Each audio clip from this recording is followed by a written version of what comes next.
एक बादशाह की बहुत बड़ी सल्तनत थी। उसके साथ बेटियां थीं, मगर बेटा कोई नहीं था। वह जब कुछ होता तो एक मजमा लगातार लोगों से सवाल करता है। उसकी सवाल का जवाब दे देता। उसका मनचाहा इनाम मिलता है कि एक दिन बादशाह बहुत खुश होता है। वह अपनी 7 बेटियों को बुलाकर पूछता है कि मैं तुमसे एक सवाल पूछ लूंगा, और अगर जवाब अच्छा लगा तो तुम्हारा मनचाहा इनाम भी दूंगा। सब एक कतार में खड़े हो जाओ और एक एक करके बताओ कि तुम किसका दिया खाती हो और किसका दिया पहनती हो।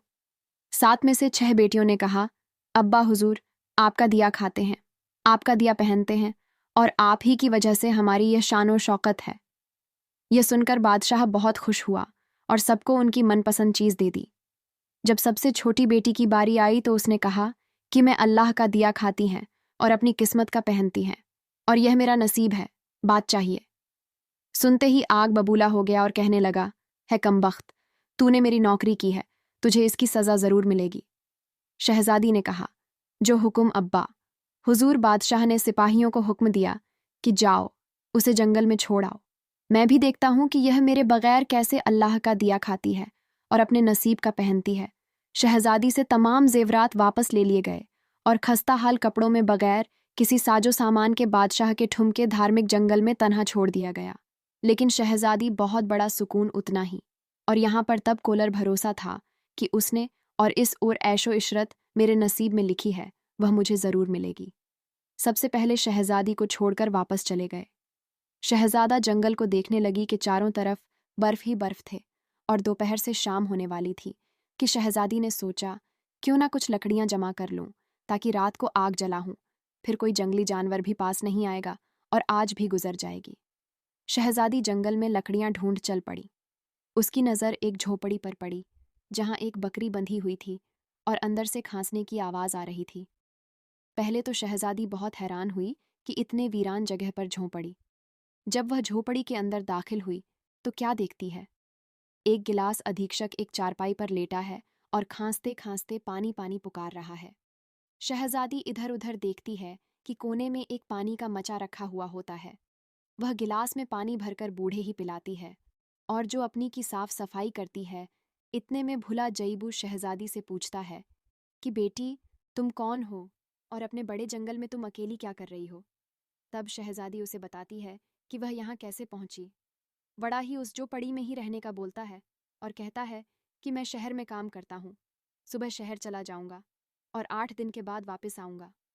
तुम यही रोज झोपड़ी में खाने का सामान है और नदी पास है, वहां से तुम घड़ा भरकर ले आना है। कल सुबह को बूढ़ा साहिब शहर चला जाता है। वह शहजाद यहाँ अकेली झोपड़ी में साफ सफाई करके बकरी का दूध निकालती है। आधा अपने लिए रख लेती है और आधा बाहर एक कोने में बर्तन में डालकर रख देती है कि रात को कोई जानवर भूखा प्यासा होगा तो पी लेगा, और खुद अंदर आकर सो जाती है। सुबह सवेरे जब शहजादी उठती है तो क्या देखती है कि दूध का बर्तन खाली और पास एक लाल पड़ा है जो देखने में बहुत ही नया और कीर्ति मालूम होता है, और पास ही सांप के निशान भी मौजूद होते हैं। तब शहजादी को याद आता है कि बचपन में उसने सुना था कि जब कोई नया आप बहुत खुश होता है तो एक ऐसा लाल उगलता है कि जिसकी कीमत हीरे जवाहरात से भी बहुत महंगी होती है। शहजादी बहुत हैरान होती है। उधर में सोचती है कि शायद साहब रुका था, इसलिए वह दूध पीकर खुशी में लाल छोड़ गया।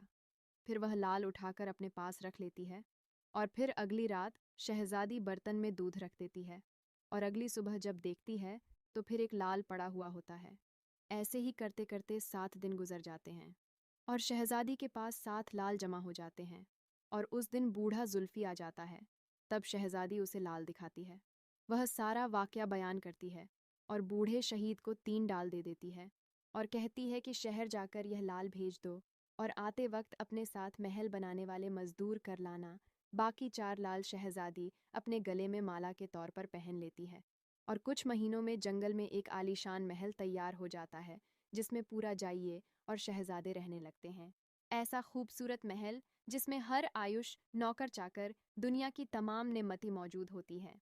शहजादी जंगल में लकड़ी की एक फैक्ट्री लगा देती है जिसमें गरीब काम करते हैं, उनकी रोटी भी चलती रहती है। देखते ही देखते जंगल एक शहर मां बन जाता है और दूर दूर तक धूम मच जाती है कि शहजादी बहुत रहमदिल है। यह खबर ऐसे ही बादशाह तक पहुंचती है तो बादशाह के दिल में इस त्याग चाहत है कि देखो तो सही, कौन से मुल्क की शहजादी है जिसकी इतनी तारीफ है? बादशाह सिपाहियों के हाथ पैगाम भेजता है, शहजादे से मिलने। यहाँ शादी के सिपाही जब शहजादी को बताते हैं तो शायद यह हुक्म दे, क्वेश्चसम सलामत, एक ही शर्त पर हमसे मिल सकते हैं कि वह अपनी तमाम बेटियों को साथ लेकर आएं। सिपाही जाकर बादशाह को यह पैगाम दे देते हैं। एक दिन बाद अपने तमाम बेटियों के साथ शादी के मिल जाता है। शहजादी उनसे मिलती है, चेहरे पर नकाब करके उनके लिए 7 रंग के खाने पेश करती है और हर खाने के साथ उसी रंग का जोड़ा और जेवरात पहनकर आती है।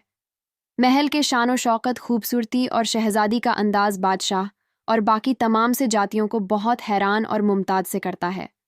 आखिर में बाद शहजादी से यह कह देता है कि तुम मेरी बेटी के जला पर हो और मैं भी तुम्हारे कहने पर अपनी तमाम बेटियों को साथ लेकर आया हूँ। फिर हमसे यह पर्दा किस लिए बहुत इसरार करने पर शहजादी कह देती है कि ठीक है, मैं तैयार होकर आती हूँ। सबसे ज्यादा आपस में सरगोशी करने लगती है, कितनी तो तैयार है, इतने महंगे जेवरात पहनी है, अब और कितना तैयार होकर आएगी। कितने में क्या देखते हैं कि दूर से खस्ताहाल कपड़ों में कोई आ रहा है और वर्क करने पर बादशाह को याद आता है कि यह तो अभी तक जिंदा है। मैं तो सोचता था कि जैसे जंगली जानवर खा होंगे, और मैंने अपने सिपाहियों को इसकी खबर लेने के लिए भेजा था तो उन्होंने मुझे बताया कि वहां शहजादी का कोई नामो निशान नहीं है। तो यह कैसे मुमकिन है? बादशाह खुशी से झूम उठता है और कहता है कि शहजादी को बुलाओ, मैं तुम्हें शहजादी से आज़ाद करवा कर ले जाऊंगा और शहजादी तुम्हारी अत्यंत में चाहे मेरी सारी बात शांतिपूर्ण मांग ले। यह सुनते ही शहजादी बोलती है कि नहीं अब्बा हुजूर, मैं ही वही शहजादी हूँ, और मैं ना कहती थी कि मैं अल्लाह का दिया खाती हूँ और अपने नसीब का पहनती हूँ। बस उसी अल्लाह ने मुझे कहाँ से कहाँ पहुँचा दिया कि आज मैं आपसे भी ज़्यादा अमीर हूँ। फिर शहजादी अपना तमाम हाल बयान करती है कि वह इस मुकाम तक कैसे पहुंची और दिखाती अपने गले की माला, जिसमें अभी तक 4 लाल मौजूद होते हैं।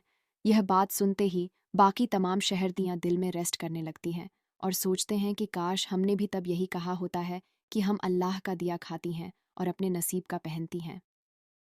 हेलो दोस्तों, हमें हमेशा अल्लाह ताला की इजाज़त, प्रयत्न और भरोसा रहना चाहिए। वह अपने चाहने वालों को कभी तन्हा नहीं छोड़ता और जो उसने हमें नेमतें राखी है उसका हर वक्त शुक्र अदा करना चाहिए। इसी के साथ दोस्तों, जो कि हमारी वीडियो को अधिकतम होता है, वीडियो पसंद आने की सूरत में इसे लाइक और साथ साथ अपने तमाम दोस्तों को शेयर ज़रूर कीजिएगा। और अभी तक आपने चैनल को सब्सक्राइब नहीं किया है तो इस चैनल को ज़रूर सब्सक्राइब कीजिएगा ताकि आने वाली तमाम वीडियो की नोटिफिकेशन आपको मिलती रहे।